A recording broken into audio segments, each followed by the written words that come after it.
Volunteers for Israel Educates, episode number, I think it's 254, something I'm like not that. sure. It's a big number, isn't it? Well, this program, this episode is going to be recorded. It's also live caption. If you press caption on the bottom of your screen, you can have it captioned at the same time you can listen. The recording of this, so assuming it's successful, will be up on YouTube. It'll be youtube.com/volunteers for Israel. It'll be the latest YouTube of the 200 and some that we have out there of all the prior episodes. VFI or VFI's website, for those who might not know, is vfi-usa.org. And the reason that's important is because on that website, we fully describe 6 different programs that VFI now offers. One of the programs has to do with archaeology, and we're going to hear about that today from Larry Alssid, who just returned from actually doing the program with Julia and Barbara. And the other programs include some interesting things like volunteering at a rehab hospital in Tel Aviv. Also, volunteering to feed the soldiers with the IDF for a week out in uniform out of Jerusalem using a traveling food truck like you see at the stadiums. Other programs include farming, and also we have a program called VFI Plus Advanced, which is a rather exotic program of multiple 2-week opportunities of volunteering. And all of this volunteering work and the programming things that happen in Israel are guided by our Julia, who is right in front of us. Julia, wave your hand. That is Julia. We've been working together for like, I don't know, 15 years, something like that. And it's a delightful experience on every account. And Larry will talk a little bit more about that. At this point, Lana, do you have any announcements or anything that we should know Well, about? no, you gave my announcement. So, thanks, Steve. But I know Larry's here, Mark's here, and I don't know if Barbara's here just yet, but just sit back and relax for a presentation. And afterward, we'll be having schmooze, as we always do. If you have any questions, please feel free to put them in the chat, and Larry can answer them when he's done.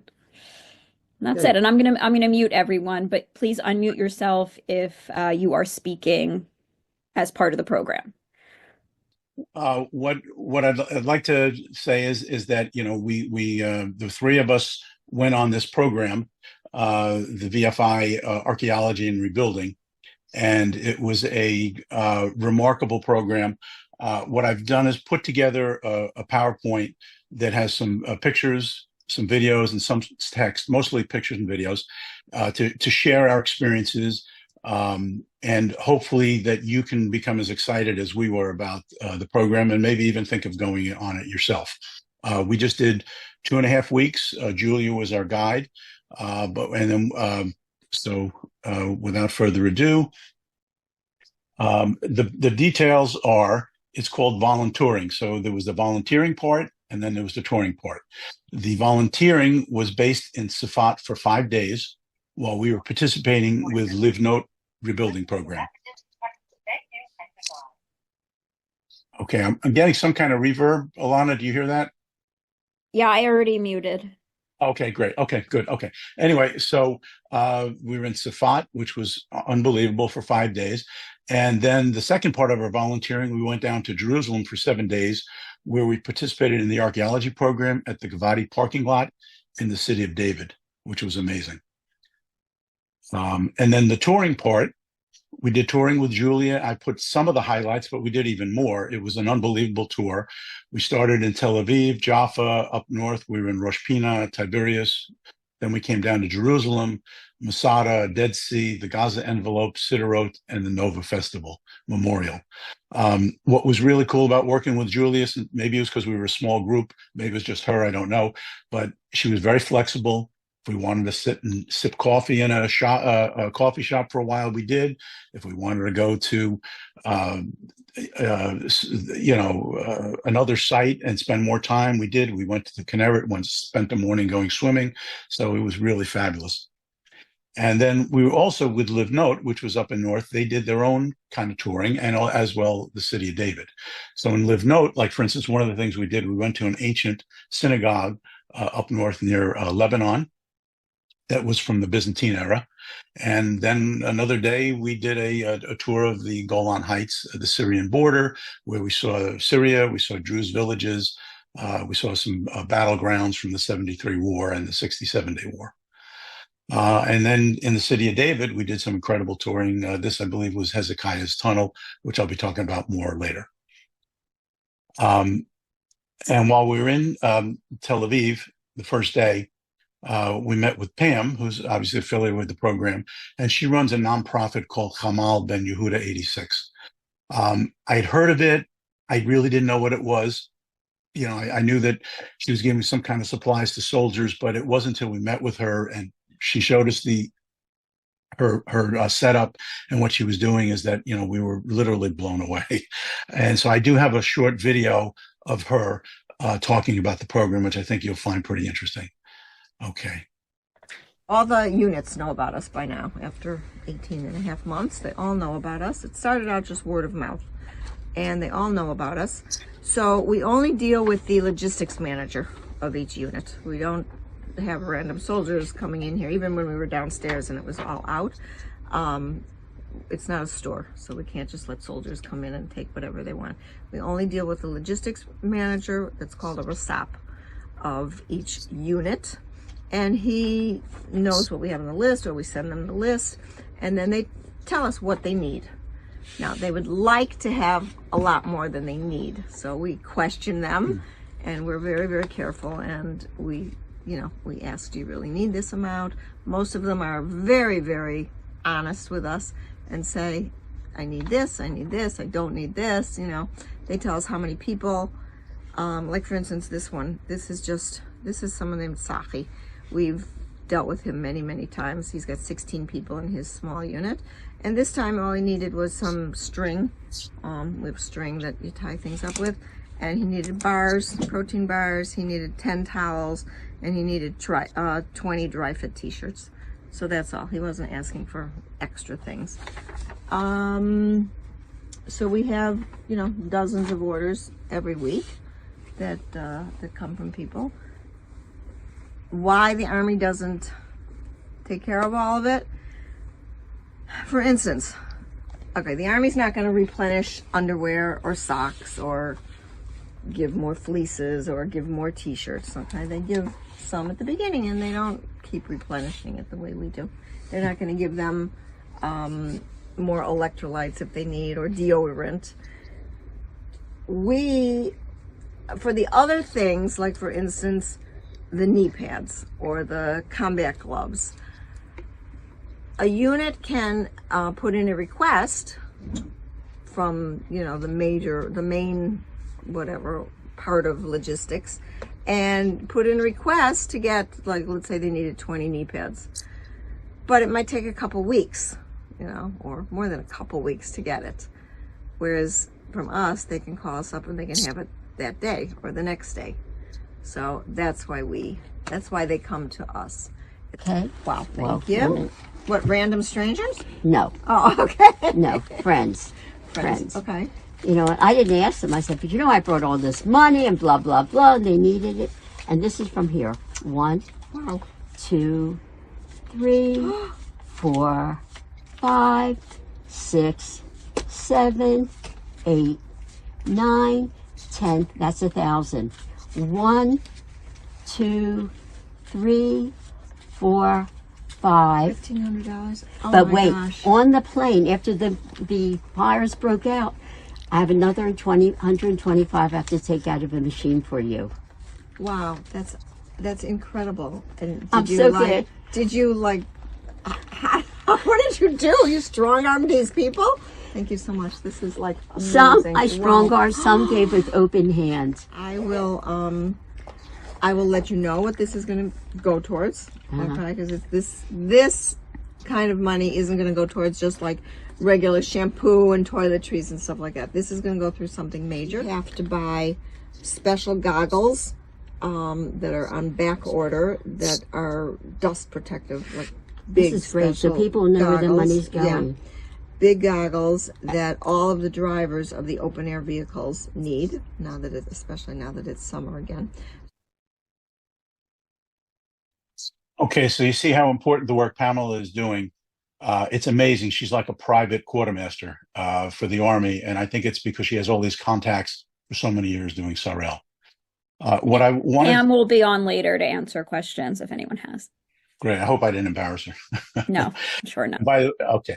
And what I just wanted to show you very briefly is how much territory we covered in the time we were there. We started in Tel Aviv. We went up to Tzfat, where we were based in Livnot. And from there, we spent a couple of days in Dafna Kibbutz up in the north, about 2 kilometers from Lebanon. And then we spent 2 days at Mizgavam, which is actually on the border with Lebanon. And then to finish up in the north, we did a tour of the Golan Heights. And then we went to Tiberias for a Shabbos dinner and stayed in a beautiful hotel right on the Kinneret. And Saturday morning, we were swimming in the Kinneret, which was quite an experience. And then Julia drove us down through the West Bank and then over to Jerusalem, where we stayed for 7 nights. And we did 5 days at the city of David, which was unbelievable. And we did some touring with Julia in Jerusalem. When we finished up, we went to the Dead Sea and Masada for 1 day. And then the following day, which was our last, Julia took us over to the Gaza envelope, where we saw some sites and of kibbutzim that had been attacked. We saw Siderot, and then we ended up at where the Nova festival was, the memorial. Okay, so what I'd like to do is just briefly show you some of the experiences we had in the volunteer programs. This is the facility for Livnot. It is it's in Tzfat. It's part of a big structure that is probably from the 1400s, maybe even earlier. You see this is a courtyard. It's like an internal courtyard for the building. The stained glass windows is where Mark and I were rooming. Barbara was in a room off to the left, and there were some rooms to the right where some other volunteers were. This is from the outside, what Tzfat looks like. The building with the flag is Livnot, so that would be the exterior. And this is the interior. This happened to be in a room that was sort of a social room and an eating room, dining room. And one of the mornings that we were leaving, there were these 3 soldiers there, reservists. What Livnot did throughout the war, they would house soldiers who were on their way up to the front. So these 3 were leaving to go to the border with Lebanon that morning. The gentleman on the right, I believe, was a major, had the 3 bars. He's all of like 26 years old. He looks like he's about 40 from what he's been through. He said it was his 5th time being called up, and he had done somewhere around 400 days of active duty since October 7th. And this was pretty typical for people that we ran into. The first task we did with Livnot was in rebuilding. It was at Kibbutz Dafna. Now, Kibbutz Dafna was not actually hit by bombs, but everybody evacuated on October 8th, and the place was abandoned virtually for 1.5 years. And they were starting to come back, and Livnot gets contracts to rebuild certain things. So they were rebuilding the kindergarten or nursery program and tried to modernize it with new sheetrock and floors and bathrooms and things like that. So we were helping them to take things out of storage, clean them up, put furniture together, and reorganize the facility. The gentleman in the middle is a resident, a young man with a family. He went into the reserves. They left October 8th. His family was living with other family in the central Israel, and he had just come back, I think, less than 24 hours before we were there. And he was, telling how excited he was that the family was going to be coming back. And this is a little video showing some of the work that we did. And this is the second day we were there, and we're putting things together. Welcome to Gan Rimon in Kibbutz Dafna. Here is the coat rack and the information board. And then show them where they're eating. And this area is the bathroom, the share team, and the kitchen, and the eating area.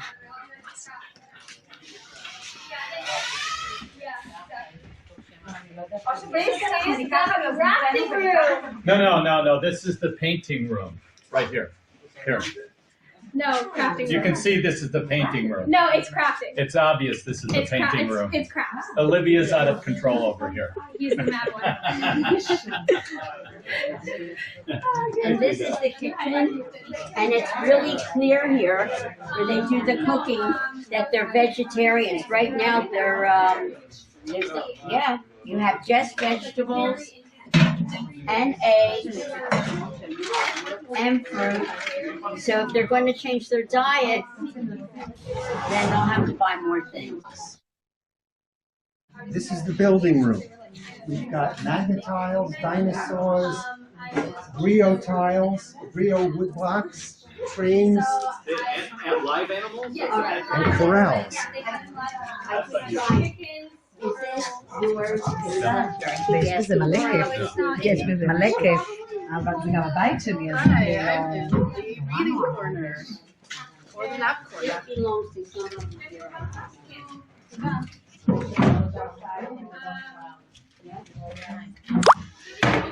Hello, welcome to the gaming corner. We have puzzles and games and books, all sorts of things to excite the young child. Yeah, this is the back room where they're doing, they put in storage. And then the entrance where we are, where they put in bathrooms and the back porch right over here. Guys, it looks amazing. Tomorrow, the kids are coming back to school in Ganlimon. And here's a brief glimpse of some of the children returning after a year and a half absence, and they're looking in these cubbies that have their items.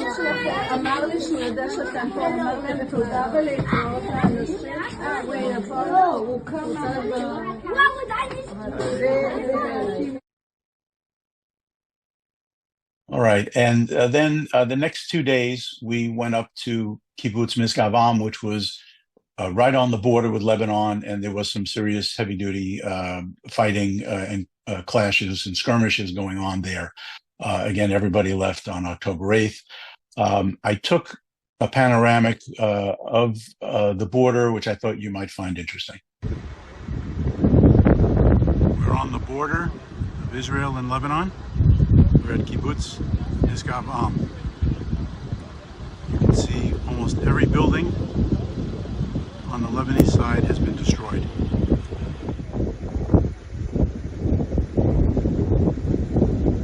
Hezbollah was hiding in most of these houses. We were informed that they had rockets, guns, and ammunition and uniforms in almost every one of these houses.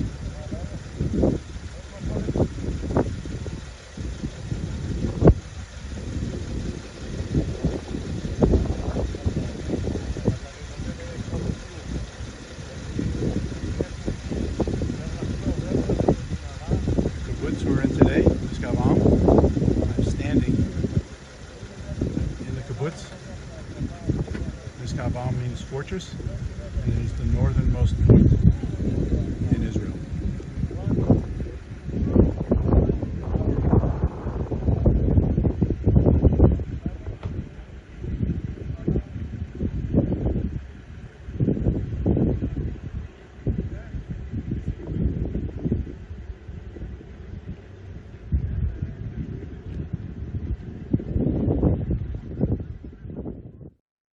Okay, and then the work that we did in Mizgavam was first some cleanup, and then we had actually help with rebuilding an apartment.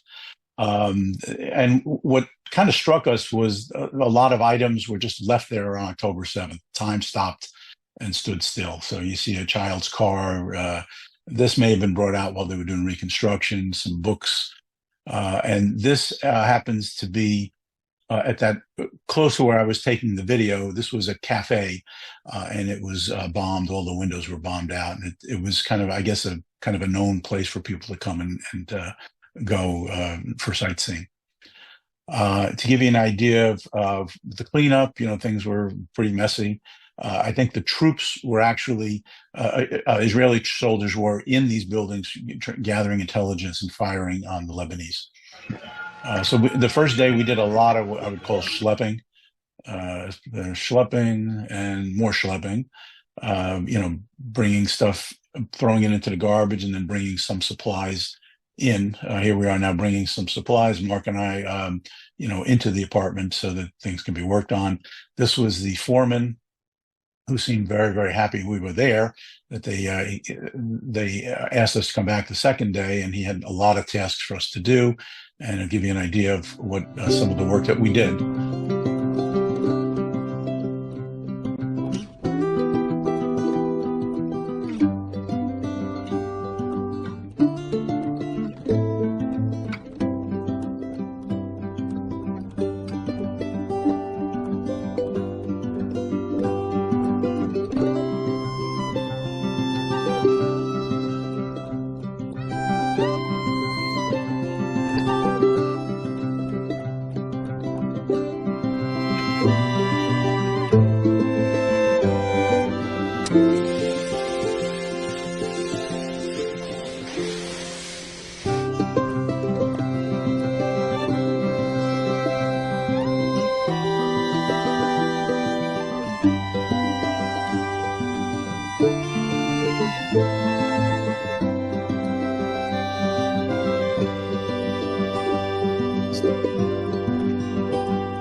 The foreman told us that in the 2 days we were there, we accomplished what it would take 3 to 4 weeks for his crew to do.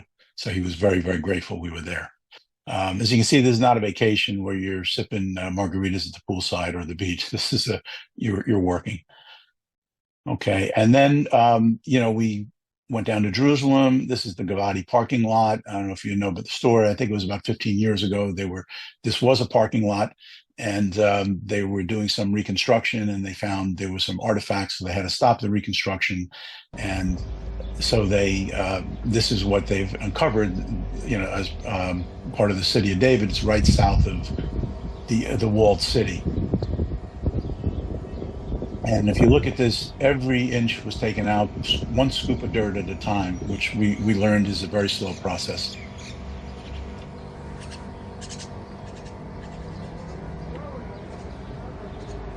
It was just amazing to be here,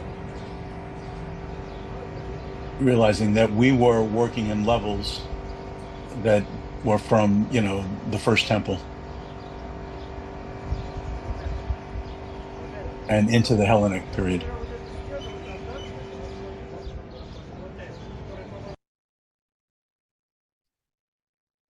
Okay, so again, this is digging at the level of the destruction of the first temple around 580 BC. You see, that's the southern wall of Jerusalem, and this is all below it. This was me working in this what we call the pit. We kind of referred to where we were working, and we were there for a couple of days. And there's Mark. And the interesting thing, if you see in the picture, there's some stones on the ground on the right side, on the floor. They had us really focus on that quite a bit because they weren't sure whether these stones were from debris of a fallen wall, or whether it was a foundation of the walls that existed, or the more we did it, they started to think that it might actually be a wall from an earlier period that these other walls were built upon. So it was very interesting listening to the archaeologists discuss these theories. And here we were waiting in a safe area during a Houthi missile attack. One of the mornings we got in work around 7:30, and it was then we get some notification on our phone that there may be a missile attack. We had to go to the shelter area, and we actually did hear the thing get knocked down. We heard like a boom. It's amazing how people have gotten very used to it. And I think by the end of 2 weeks, we were kind of used to it. First day when it happened, we were in Tel Aviv. We were a little nervous, but by the end of 2 weeks, it's just kind of routine. And you can see this picture, the woman on the right in the kind of mauve shirt, that was Efrat. She was kind of the archaeologist who was kind of in charge of the site while we were there. And you can see the middle top, that was our pit. You can see all the buckets that we would fill up I think we counted somewhere around 30, 35 buckets a day. We would fill up with dirt, several with rocks, and then several with shards of pottery, and several, like one bucket with bones. These are some of the artifacts we found that we were very impressed with, but I don't think the archaeologists were, because they have so many artifacts. But these are some handles from a jug. And when you think that these were from maybe 500 BCE, it's pretty amazing. I was kind of impressed. There was kind of a large bone there. It's from either a lamb or a goat. And then Mark, who's a dentist, happened to find a tooth, which I thought was very fitting. And it appears to be of a domesticated canine. And then we got what I considered was a VIP tour, which I was not expecting. One of the assistants was assigned to us one morning and took us throughout the whole city of David. And then we did Hezekiah's tunnel. And I have to admit, I was a little afraid of it, because I'm not real fond of small spaces, but it was fine. Anyway, if you're not familiar, Hezekiah's tunnel was built around 750 BCE. From the west side of the city, you have the Gihon Spring, and they built through rock to into the city of David. And it was a way, in case they were under siege, they would still have a water supply. And it ended in the Siloam Pool, which is mentioned in the Bible on the west side. So just to give you a little flavor, we got a short video. This is our guide, Yochanan, was leading the way.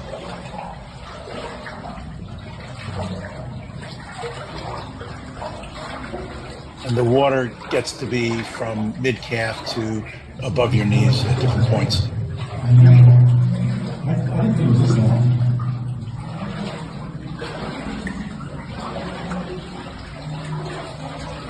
Do you see how they made a turn? They realized, oh, this isn't, it can't go straight. They turned a bit further. It still wasn't good enough. They turned a bit further to me. And then they turned here and take another turn. And I am totally overwhelmed at how they did it. I have no clue how would they have known to make the turn. It's really a mystery to me.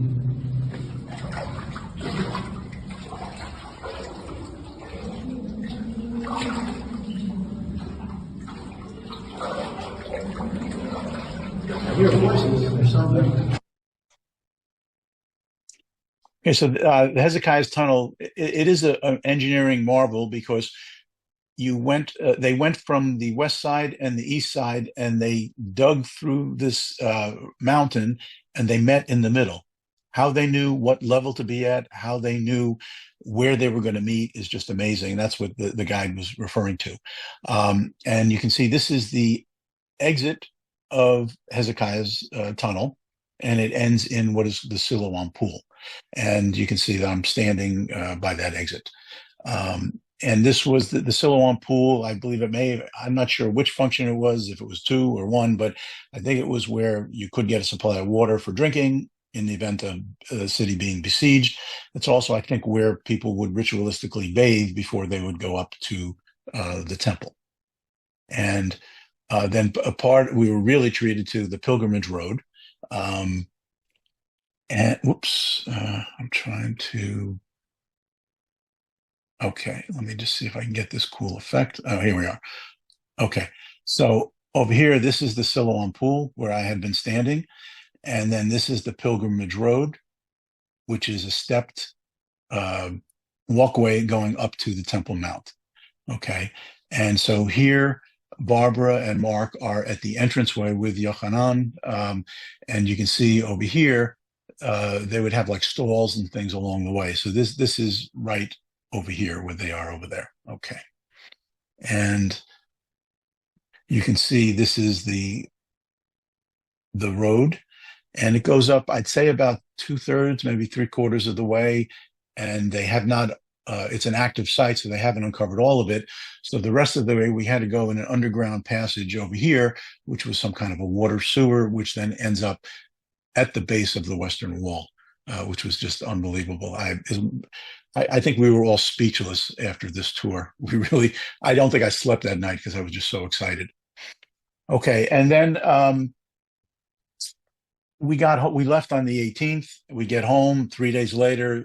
There's something in the Times of Israel, I'm thinking Jerusalem Post, a couple of other papers about a gold ring they found in the city of David. And it was actually, I think, in the sites we were working in. And they had been kind of talking about this. I think they found it a week or two before we were there, and they were waiting for this to come out. And what I did, again, there's a brief video, which I think you'll find helpful. It has some of the people that we worked with talking about things. אחד הדברים שנמצא פה זה מצבור תכשיטים מזהב מהתקופה ההלניסטית שעד היום לא נמצא בשום מקום אחר. חניון גבעתי ממוקם במדרון המערבי של גבעת עיר דוד. החפירות באתר מתנהלות לאורך שנים, כאשר החפירה הנוכחית היא משותפת לרשות העתיקות באוניברסיטת תל אביב. בעיר דוד, גן לאומי סובב חומות ירושלים. בפעם השנייה, בתור פחות משנה, מגלים טבעת זהב מהתקופה ההלניסטית הקדומה. אני מחזיקה ביד את הטבעת השנייה שהתגלה בחפירות של חניון גבעתי בעיר דוד. זאת טבעת זהב עם אבן רן אדומה, ככל הנראה גרנט. זאת אבן שעליה מאוד אופיינית בתקופה ההלניסטית. שתי הטבעות מאוד דומות, עשויות מאותם חומרים, ושניהם מתאימות לילד או ילדה. זה הביא אותנו לחשוב שאולי יש פה קשר עם טקס מוכר מהתקופה ההלניסטית הקדומה, שבו נערות מטמינות חפצים מהילדות כסמל ממעבר מהילדות לבגרות. בתקופה זאת, בזכות הכיבושים של אלכסנדר הגדול מזרחה, מגיעים אבני חן וצבעונית, וגם אופנה של שילוב בין זהב לאבנים צבעוניות. עד היום התקופה ההלניסטית הקדומה, בעיקר בירושלים, לא ידועה כל כך. הממצא של היום מעיד לנו שהתקופה הזאת הייתה תקופה עשירה ומתוכננת בירושלים. תקופה של עושר ושגשוג, וזה דבר שעד היום לא ידענו במחקר על ירושלים.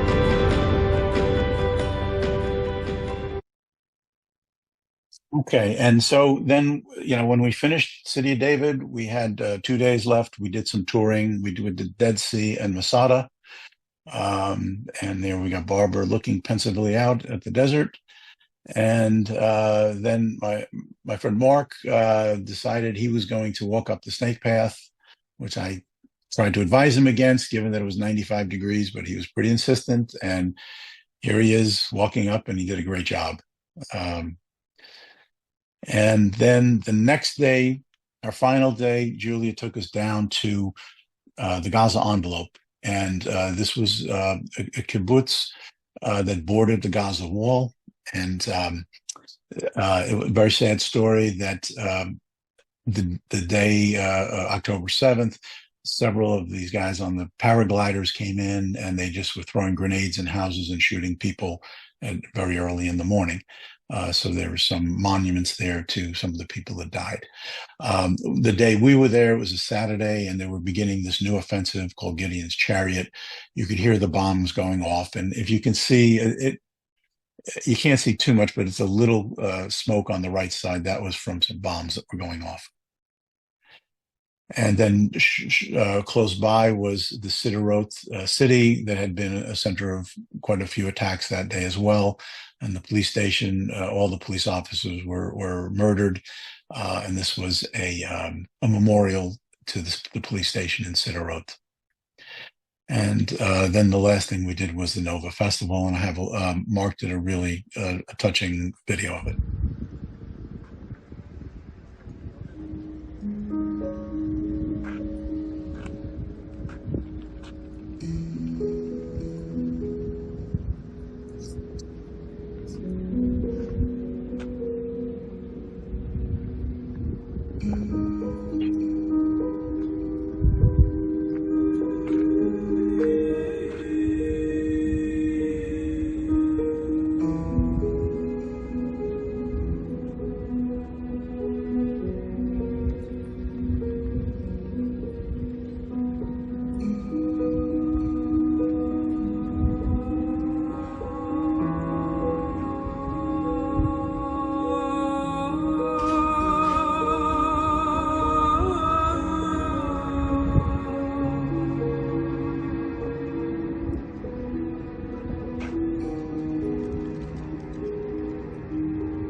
Okay, and then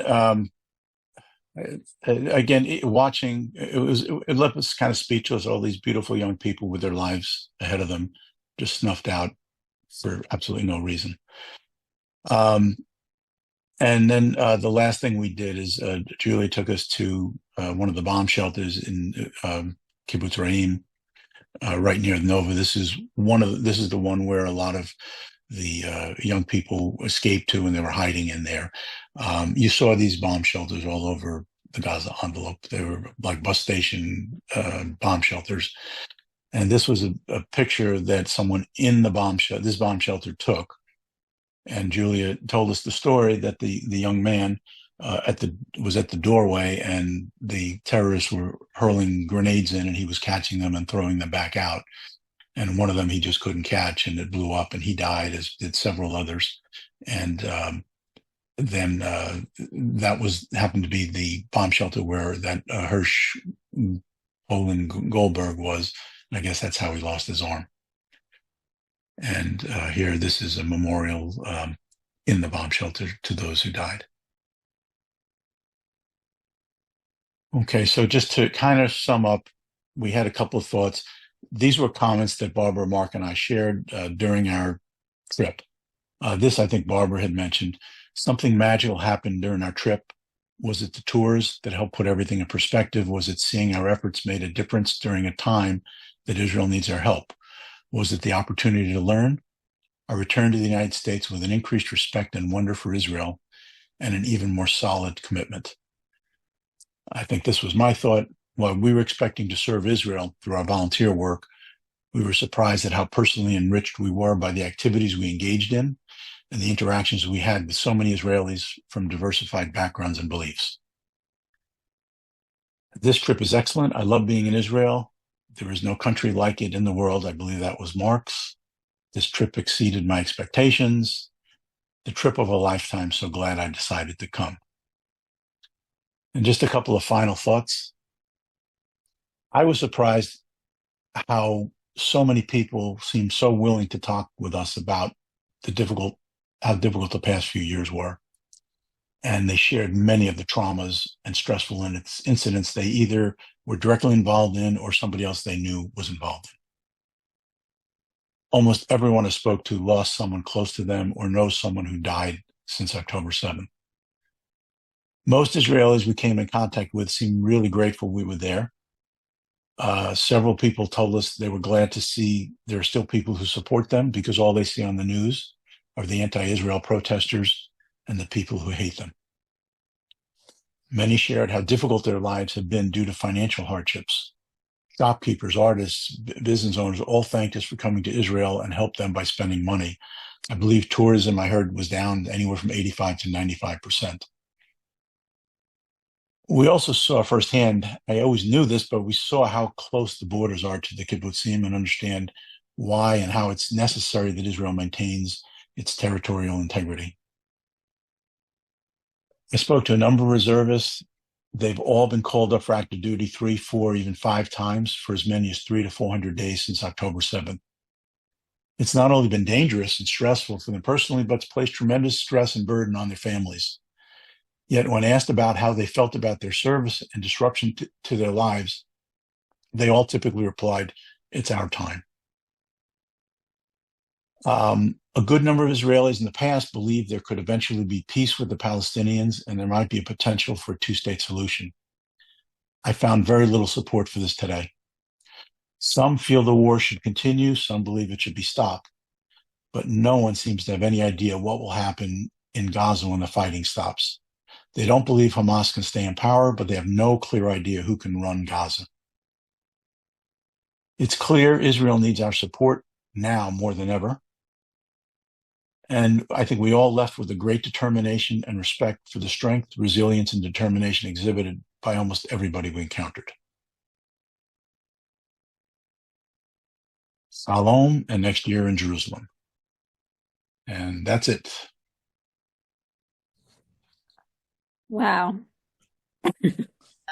This is a recording that we're definitely putting on YouTube.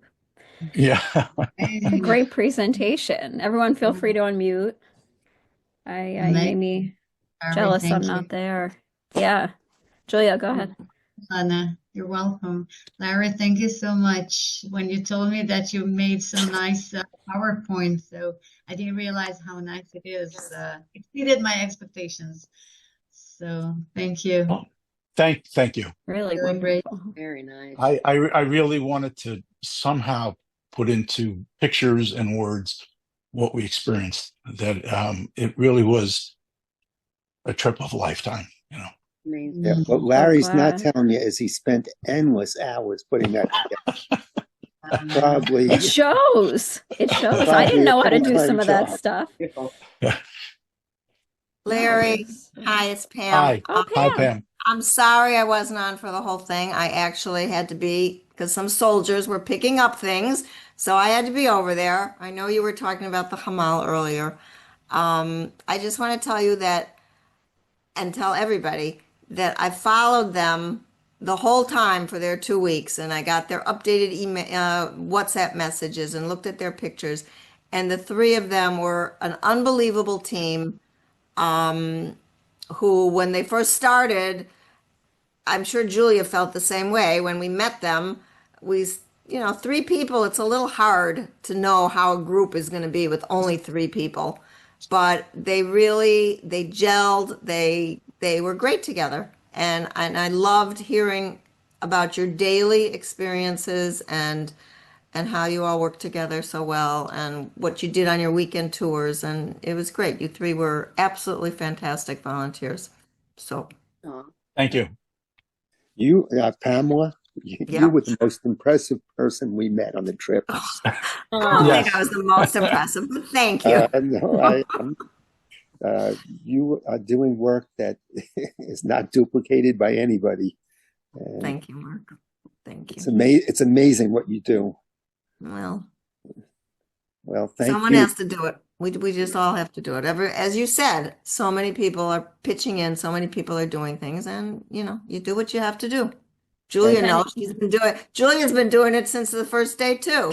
So, I look at the things Julia does. I write to her, I say, what are you doing today? And she'll tell me she's doing this and she's doing that and picking this kind of fruit and doing these kinds of things. So it's that, and Julia knows we all just do what we have to do. And that's the way it is here. You do what you have to do. If anyone's interested in donating, Pam, I stuck the information to Pam's Hamal in the chat. And the highlight of my trip, I've said it from the very beginning, was being able to give the money I collected here to you. Thank And you. I'm really trying now, not with the same level of success, but I'm working on it. I know. Listen, I know that for 19 months, people are donation fatigued. And that's just the way it is. But we all know I'm thinking of a new strategy. Let's all get together to buy one helmet. It may or may not work. I'm thinking about it. That's why I keep texting poor Pam, like, how much does this cost? How much? Because I'm trying to think of a package that will work. Well, as I tell people, give up Starbucks one day, and that $5 or $6 or $7 that you spend on a Starbucks, or $20 on lunch or whatever, that adds up. So, no surprise, I don't go to Starbucks, and I rarely go out to lunch. Well, you're not but surprised. But a lot of people do. Yeah. So, anyway. Yeah. But the trip was incredible. It exceeded my expectations. It had been my dream to go to an archaeological dig, and I figured, I'm too old. But I let Steve and Larry go to the really deep, deep places because I knew I couldn't get out of them. But it was, like I said, I was there and I was a part of our history. And helping Israel through the donations, through what you do, was still the highlight. Thank you. Thank you. Ilana, can you manage if there are any questions? Yeah, there are. I mean, David asked Doron Spielman's project. His book is out about this pilgrimage road. Does anyone else know about Doron's project? I think this is about kind Hezekiah's Tunnel. What was this? Yeah, Pilgrimage Road. You don't have to know the answer. Well, it came out. There's a book that came out last week. I tried to get on Amazon. They're already out of it. They said they won't get it till the end of June or July. Okay. And then Gail said, so the road is above Hezekiah's Tunnel, and David said yes. No, wait, what road? Can the people who are in the discussion unmute? It was the road that you were on at the very beginning when you finished getting down to the Sion pool, and then you started back on a road. And I said, was that road above Hezekiah's Tunnel? What is the tunnel goes from the west side of the old city to the east side, or it goes through, and then when you come out in the pool of Siloam, then you go a little. It just goes straight up north. So it's perpendicular to Hezekiah's Tunnel. And Hezekiah's Tunnel opens up, it's low. And then, you go up, it's about 3/4 of a mile it's on an upward slope till you get to the Temple Mount. Carol and I have been at the Givati dig 3 times, one in 2010 when they were starting, and several times after that. One of the exciting parts for us was going up the Pilgrimage Road. When you get to the end, you actually go underneath the walls of the old city. Yes. Which is incredible. You're way down, and you come back up, as you said, just at where the southern wall hits the western wall. But yes, the idea of walking underneath the old city walls was really astonishing, and that's the kind of thing that we found. Because the archaeologists were exceptional at the dig, that they showed us things that nobody else would have ever been able to see. Yes, I felt it was a VIP tour, and it was amazing because we did the stuff in Livnot, which I felt was very important, the rebuilding, and I was feeling if we go down to archaeology, it might be disappointing. What is it going to be? And I was like, oh my God, every day it was just. This is unbelievable. And then when we did Hezekiah's Tunnel and the Pilgrimage Road, it was, as I said, I couldn't sleep that night. I was so excited. It was just I couldn't believe where I was, and that not a lot of people get to do that. So show them my basket full of shards. That's all because of Julia. She arranged all of that. No, it has nothing. If you found something special, Julia, it's Julia's magic touch. It's Professor Godot's, and he received the testimonials, which are raving. So we broke even. That's fine. Yeah. Hey, Lemore. Hey, hello, Barry. Julia. Hi, Lemore. Hi. How are you? Good to see you. You and Pam and the whole gang. You guys are doing amazing things. Continue to do. So thank you. Welcome. You should come over. We haven't had our She tried. Yeah, my flight got canceled last week, 2 weeks ago. So yeah, but my daughter's in town, Pam. So she's finishing up her birthright leading trip, and then she'll connect with you again. Oh, yeah. I should introduce Lemore. So nice. She's incoming president for Volunteers for Israel. Lemore, raise your hand. Thank you. Yeah. Well, this was a delightful presentation. I think we might be able to even dice it and slice it a bit for Professor Yuval, who is the head of the archaeology department at Tel Aviv University, who basically is our partner in that area. He might be able to actually use that, Larry, as a promotional item, and I'll work on it with the recording and see what we can come up with. This recording will be on YouTube in a couple of days. You're welcome to tell anybody and everybody where it is. It was a fabulous presentation. I personally have done the archaeology program twice, and everything you said is true. It's real. It's custom. It's heart-wrenching. And there's one quick story I seem to recall. If you looked up on the wall in the Gavati parking lot, about halfway up, there's a streak of brown color, like dust, dirt. And I had to ask, what was that? Well, Israel, Jerusalem was invaded in 586 BC by Nebuchadnezzar II. And when he did that, he burned the city to the ground. That strip on the wall is Jerusalem, burnt to the ground. Yes, Steve, that's not in the middle. That's all the way at the bottom of the dig, where they're down to bedrock, the first temple. And you're right. There's a burnt layer of burnt ash, which is where the city was burned, and there's a room there, a house there, which collapses. It's fascinating stuff. If you have any interest, only go beyond just the superficial. By the If you're way, into archaeology, you'd be very hard pressed to improve on the experience. yeah. Well, I actually invited Yuval Gadot to join the Zoom here so he can hear firsthand, but he was not. He told me that he was not available tonight, so I'll just let him know that it was recorded and he welcome to Yes. watching on YouTube. Yeah. Thank you. He was invited. Are there any more questions, Lana? No, just people saying they're jealous and a beautiful presentation. Thank you, Larry. It was wonderful. Really great. It was really wonderful. I The just, next, I just, yeah, the thought, I just thought if nobody has anything to do, you could Google Rochelle Marshall and see something a little bit more unusual about Israel. Personally, Rochelle is infamous. I thought you had your own website you were talking about, but then I realized. the next VFI offering of the Archaeology plus Rebuilding Tour that we've just talked about is, I think it's November 5th. It's actually October 24th. October, okay. Yeah, till Close. November.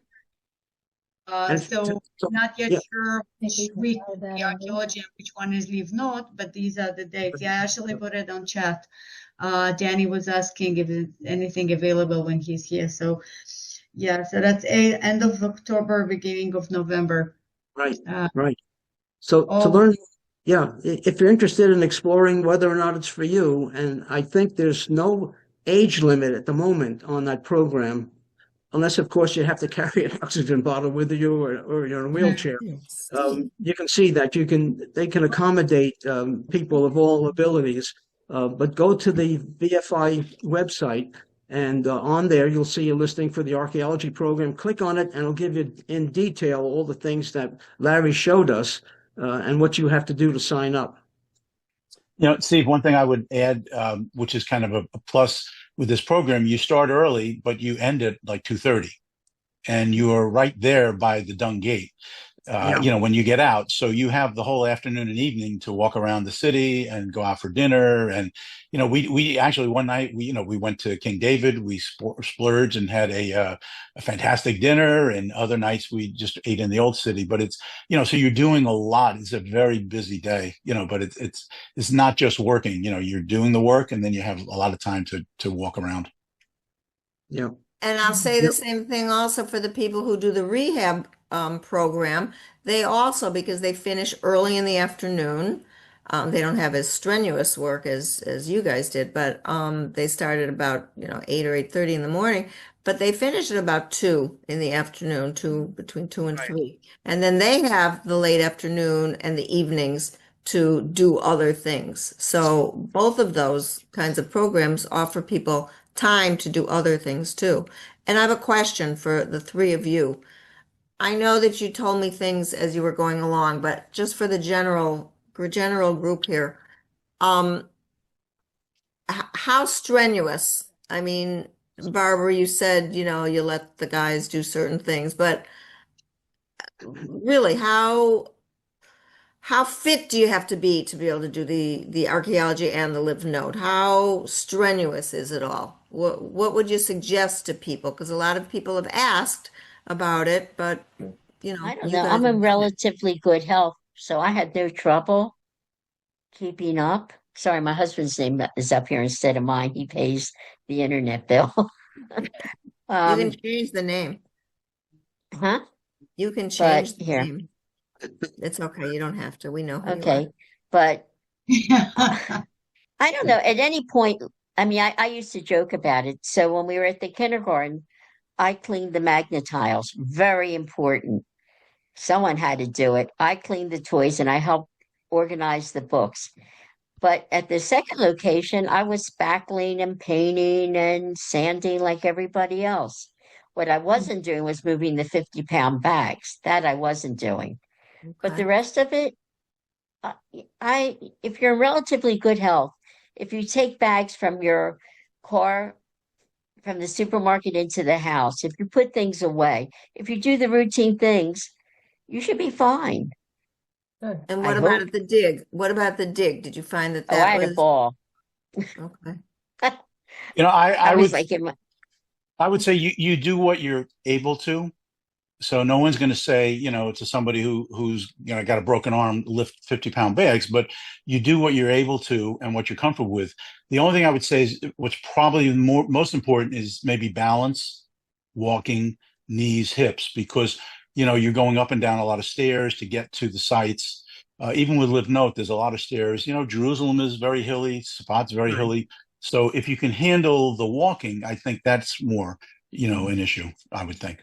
Well, Yeah, that's the good. stairs, the stairs are an issue because at the Givati parking lot, the more they dig, the deeper they get. So, you know, they keep having more and more stairs.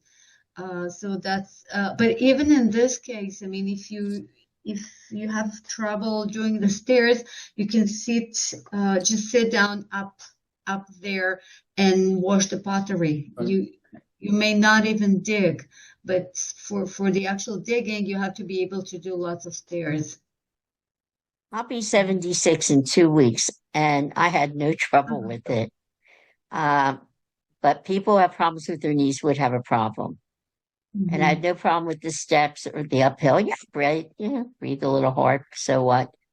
But yeah, one of the volunteers at the Givati parking lot was in his 80s.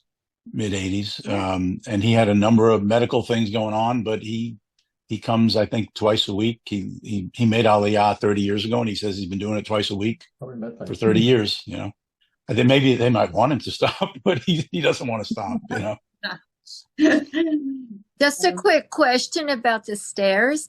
Is there at least a railing on one side of the stairs, or are they just stairs?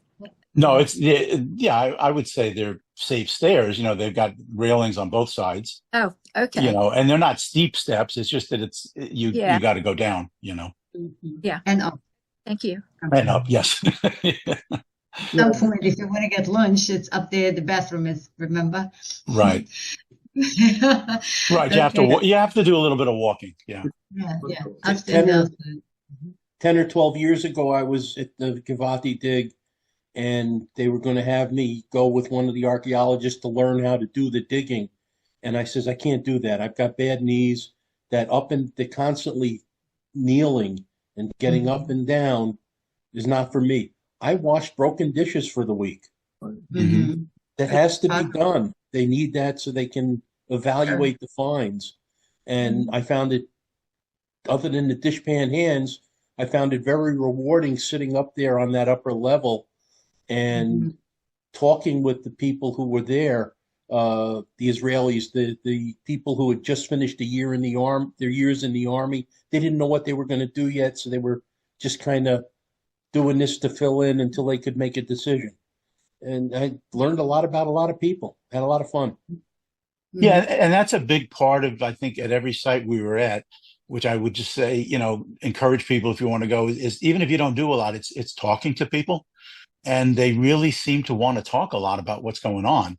And I think in my past trips, I mean, Israelis, they like to talk, but I couldn't believe how they were just opening up to strangers about the traumas and things that happened to them, some of the soldiers in Gaza and some of the things they'd witnessed and done.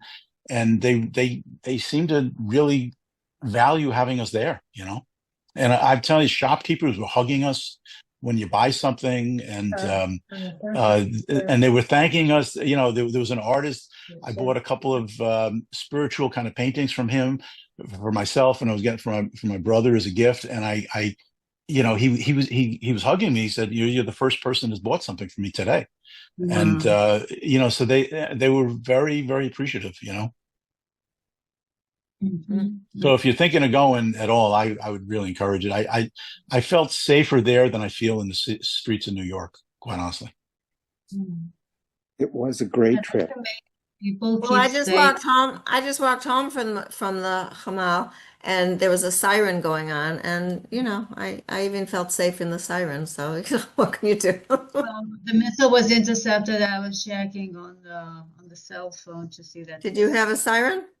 No, I did not, but my father-in-law in Ra'anana had, so I was updated. All right. So hopefully that's the last siren for today. Right. And tomorrow we are going to Zichron Yaakov and Atlit in Haifa with the current volunteers, right? Oh, so good. things are going on. Okay, I will thank you again. It's great seeing you all again. And I will be leaving. I mean, I have an early wake-up call tomorrow. Leah's falling asleep. Leah's falling asleep as we talk. She has to get up a lot earlier. I don't have to get up so early. I just have to meet soldiers at 9 for pickups, but you have to leave a lot earlier than that. Well, 9, I'm already having breakfast with them after I pick them up in Tel Aviv and stuff. So what time are you picking? Oh, you're picking them up at the road. I'd like to personally, again, thank Julia for her dedicated work in bringing a success in a particularly complicated environment and leaving Larry and Barbara and the buddy with the memory that is just there and it's going to be there and sharing with us. So thank you, Julia, for your efforts in making all this happen. Thank you for sending them over. It wouldn't happen without you. So thank you. You're all welcome to come to Jerusalem, not B'Shana Haba, but this year. Yeah. Great.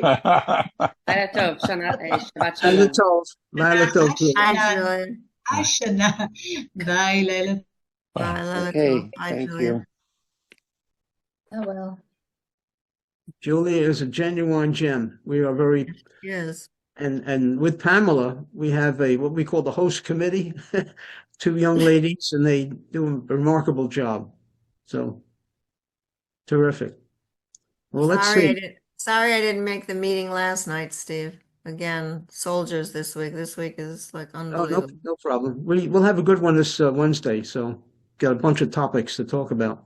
Next Wednesday? Okay. Yeah.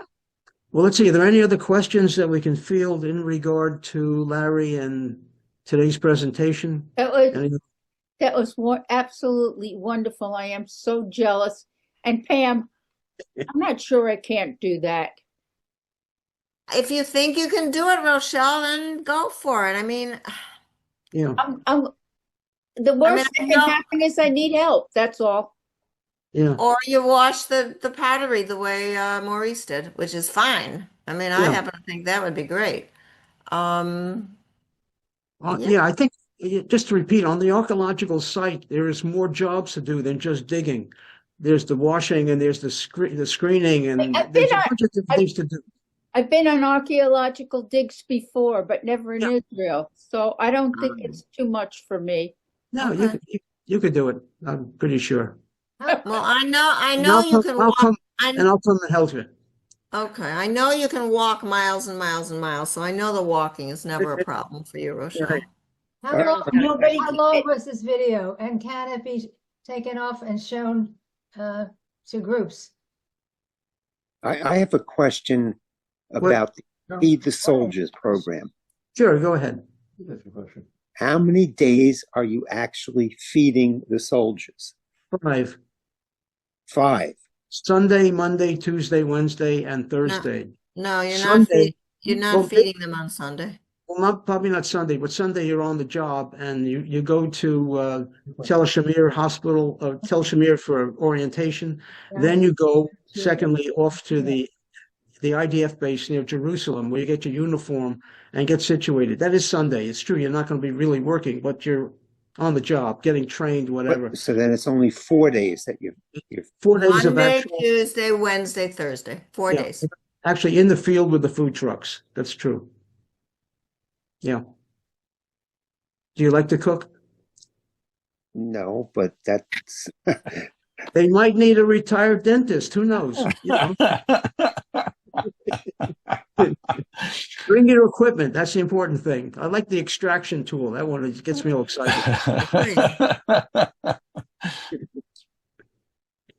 Did I answer your question? yes, thank you. Okay. Any other issues or questions on any of the programs? And incidentally, we are busy working on a new program we hope to announce in the next couple of weeks, which will open up a whole new arena for VFI, and could be exciting for the organization. So we'll have a big rollout announcement when we get that together.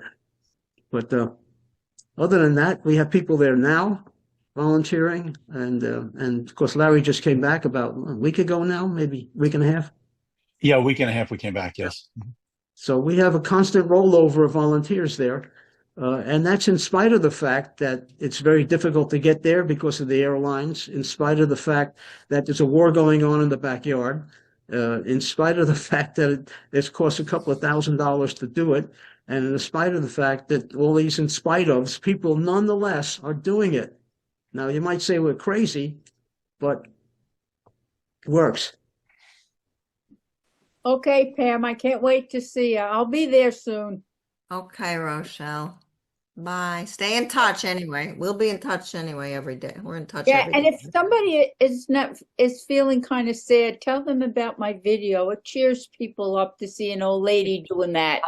Rochelle, I'll announce your video. I don't have access to it, but the storyline is that Rochelle was asked to do an interview with one of the TV stations in Israel.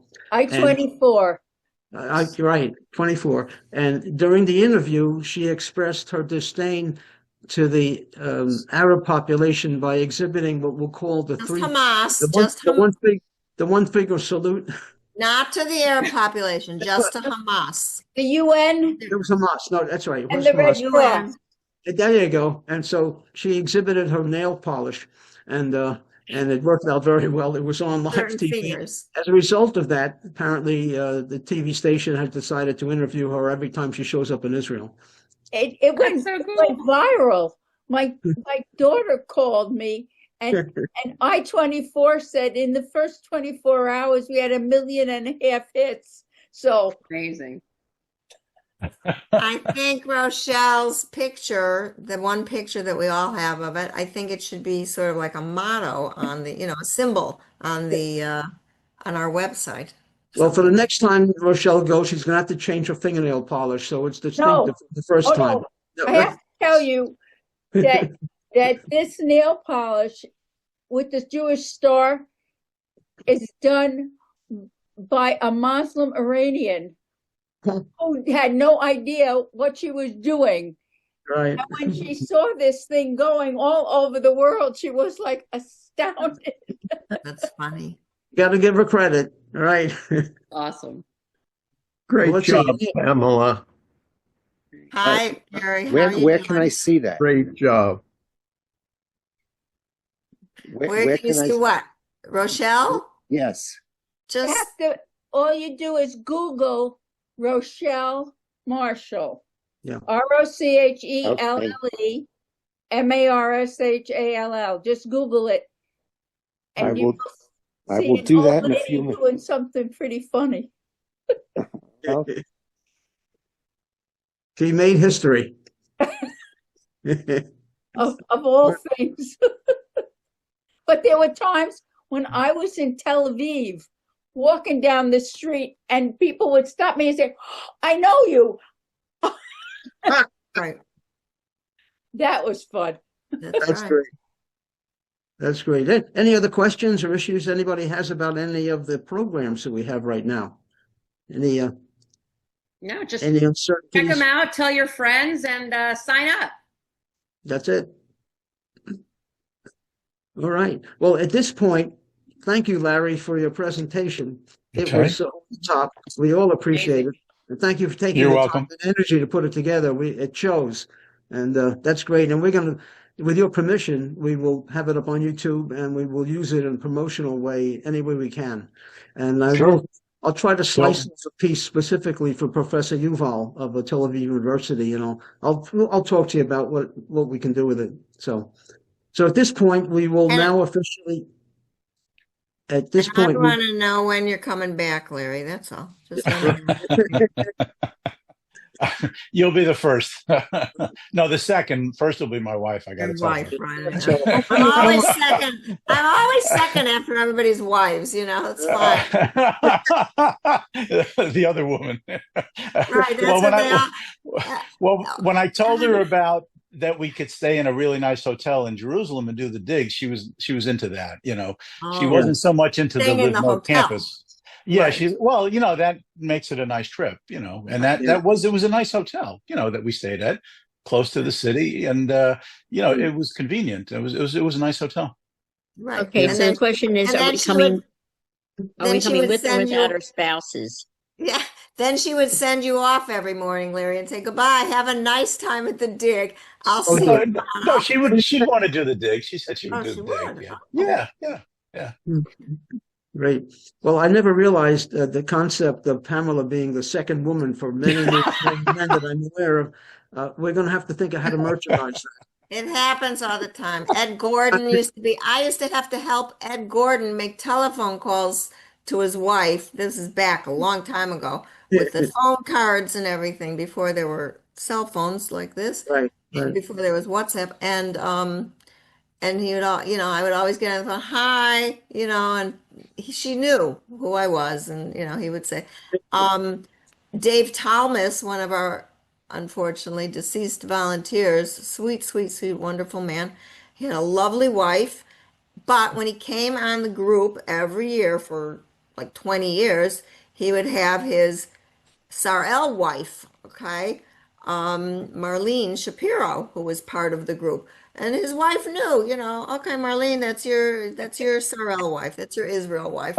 So everybody has, life. We have a motto. We used to have a motto. What goes on in Sarel or what goes on in VFI, stays there. Right?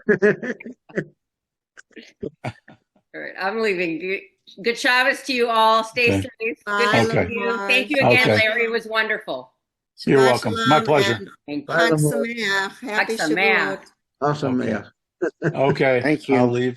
Thank All right, you. Steve, if you want to speak to me about anything, feel free to just give me a buzz. Yeah. Okay. Bye, Larry. Okay. Bye-bye. Good seeing Bye-bye. you, Larry. All right. Bye-bye. You get a chance, you got to watch the video of yourself. I'm going It was to. really good. Really good. I'm going Yeah. to. Yep. Okay. All right. Bye. Bye. Barbara, Right. you still there? All right. Yep. We are in schmooze mode for anybody who wants to schmooze. Okay. Anytime. Bye, Barbara. Good to see you.